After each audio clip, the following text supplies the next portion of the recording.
پاکستان کی آزادی اللہ تعالیٰ کی نعمتوں میں سے ایک ایسی نعمت عظمیٰ ہے جس کے حصول کے لیے انسان کسی بھی قربانی سے دریغ نہیں کرتا۔ اس ریاست کو حاصل کرنے کے لیے ہمارے آباء و اجداد نے شہادتیں دیں، اپنی جانوں کے نذرانے پیش کیے۔ ہمیں تو یہ ملک وراثت میں مل گیا، کوئی قربانی نہیں دینا پڑی۔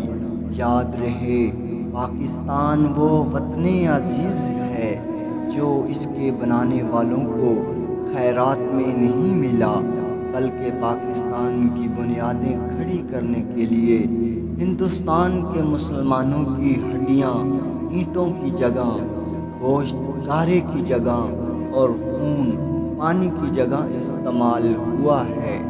پاکستان کی آزادی اور اس کو بنانے والوں نے اتنی گراں قدر اور بیش قیمت قربانیاں دی ہیں کہ انسان تصور بھی نہیں کر سکتا۔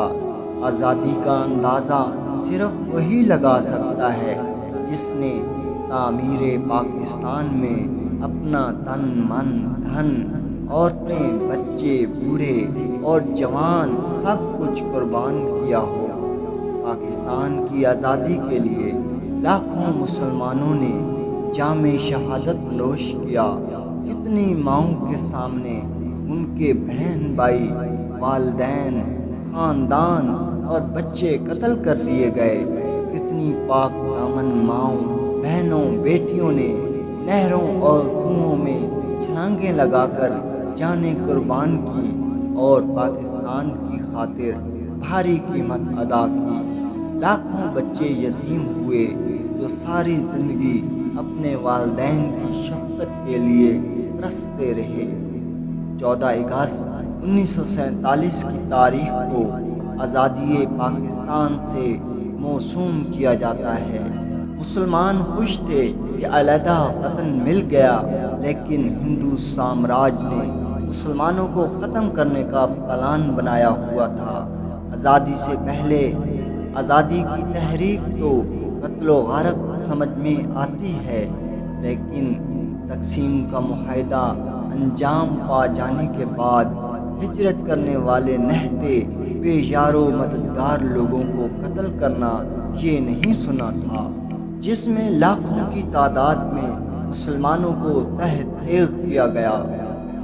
آخر کار 14 اگست 1947 کو دنیا کے نقشے پر پاکستان کا قیام معرض وجود میں آیا۔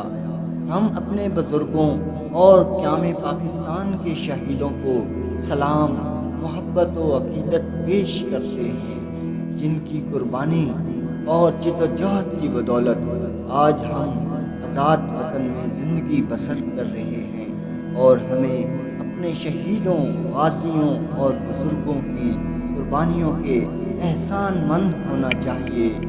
جو قومیں اپنے شہداء اور مشاہیر کو یاد رکھتی ہیں وہ ہمیشہ تاریخ میں زندہ و جاوید رہتی ہیں۔ اگر ہم اپنے بزرگوں اور شہداء کو بھول جائیں تو ہماری آنے والی نسلیں اور تاریخ ہمیں کبھی معاف نہیں کرے گی۔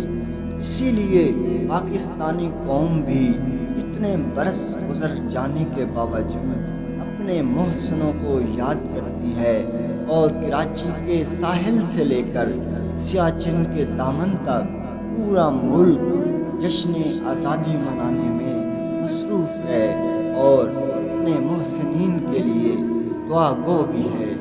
اللہ تعالی ہمیں اس کی حفاظت اور اس کی ترقی میں اپنا کردار ادا کرنے کی توفیق عطا فرمائے، آمین۔ ناظرین، ہمارے چینل کو سبسکرائب کیجیے اور ویڈیو کو لائک کیجیے۔ اللہ نگہبان۔